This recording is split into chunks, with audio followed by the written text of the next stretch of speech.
The finalists today for the end of year honors popped up, and they will be awarded in about 2 weeks. It's always the Saturday or like the week before the Super Bowl, and found out some good and I guess some bad. The good is that our boy, the second overall pick, Aidan Hutchinson, has wound up a finalist for Defensive Rookie of the Year. Offense, I don't care nothing about. I don't care nothing about it because we don't got nobody over. But Aidan Hutchinson, the guy that people were ready to label a bust, the guy that was, Kyle Hamilton, all of this stuff, he has been nominated as one of the 3 finalists for Defensive Rookie of the Year. He's with Sauce Gardner and Tyreek Woolen. Tyreek Woolen just being in the mix is fantastic to me with him being a later round pick. No, James Houston did not make the cut. So that means that our voting paid off. And the award will be named, the winner will be named on February 9th. And I'm wondering what are the chances that he has to win it? We kind of knew that the 3 people that we've been talking about to possibly win Defensive Rookie of the Year are all in there. I think Woolen kind of overperformed for where he was drafted. And Sauce, it was always, to me, going to come down between Sauce and Hutch. And we won't know for another 2 weeks. Now, the bad news is our coach, Dan Campbell, was not in the finalists for top 3. It was Dable, Sirianni, and I want to say Shanahan. And the thing that has me feeling okay is that Dan Campbell said he think it was he was talking on, I want to say it wasn't McAfee, it was a different show. It was on the Manningcast. They asked him about Coach of the Year, and he said that he feels that other coaches have done a better job than him. That's a lot to say. And listen, as we go on,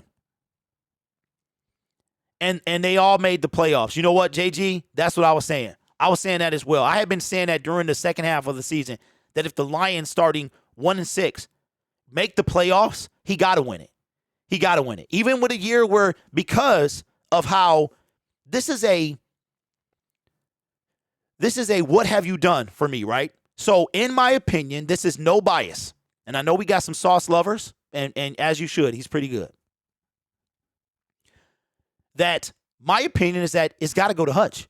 I mean, Tyreek balled out. What did he have? He got like 20 pass deflections. He has, or 20 pass defended or something like that. He's got 6 interceptions. I think he ended the year. But if you look at, and then you look at Sauce, he got 2 interceptions. He's got a ton of kind of pass deflections as well. But if you look at the overall body of work, it has to go to Aidan Hutchinson.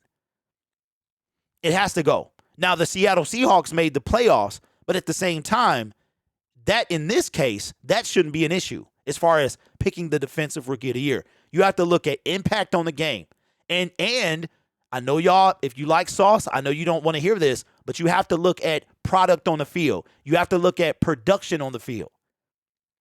You have to. And if you look from sheer production, Aidan outperformed Sauce Gardner. As a defensive lineman, in what world do you have 3 interceptions?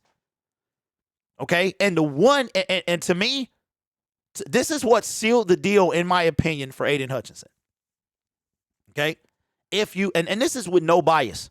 I'm really not biased when I talk about my team. But this take is non-biased. What sealed the deal for me, going into week 18, it wasn't going to be Hutch. Hutch was sitting at 7.5 sacks, equal to Chase Young. Okay? This is what sealed the deal for me.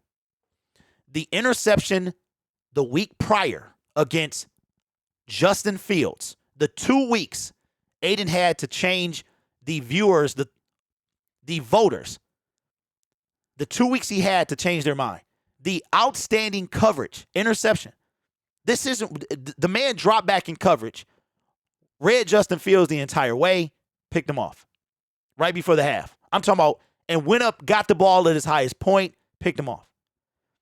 And the 2 sacks against Aaron Rodgers, you add that in. He had more sacks than Nick Bosa, more sacks than Chase Young, more interceptions than Sauce Gardner. In my opinion, non-biased, it has to go to Hutch. It has to go to Hutch. I'm just glad that he got nominated. And no, that's a lie, because if he loses, I'm going to be mad, because it's still some bias that they have out there against our team, which they shouldn't. They should not have the bias against our team. So, in my opinion, it needs to go to Hutch. But let me know what you think. In the chat, what do you think? Hutchinson, Defensive Rookie of the Year. Olave and Walker, Offensive Rookie of the Year. JGB says, either way, it's a win-win for the state of Michigan. Sauce made All-Pro as a rookie. That goes a long way. That does go a long way. It does. I still think, JGB, that it should go to, because, and here's the reason I say that. If you look at the production of the previous Defensive Rookie of the Years, specifically the winners of the Rookie of the Years, right, that were defensive linemen. In a way, okay, so Chase Young had 4 forced fumbles and 3 fumble recoveries. He had no interceptions and 1 sack. 7.5 sacks. Nick Bosa had 9 sacks. 1 interception his rookie year? And the forced fumbles, I can't remember. But if you look at production, Aidan Hutchinson should win it hands down. But Hutch had more impact, so my vote goes to Hutch. Yep. And the Lions wound up with a better record than, you know what I'm saying? So I don't know. Woolen, I think he got an outside chance to win it. I really do. But I think it's going to come to, I think Sauce was the favorite. I know that Hutchinson was voted by Vegas to win Defensive Rookie of the Year. But I think Sauce was but I think Aidan is going to win it. And honestly, that's no bias, because I'm going to tell you what, if Woolen, when I first did the segment at the end of the season, I was like, man, I said, this is going to be close, because Woolen was coming up, man. He had 6 INTs. And I was like, this kid is killing it. You know, but I think overall it should go to Aidan Hutchinson. But let me know what you think about not only Dan Campbell being snubbed for Coach of the Year, but the fact that Aidan Hutchinson is a finalist for Defensive Rookie of the Year.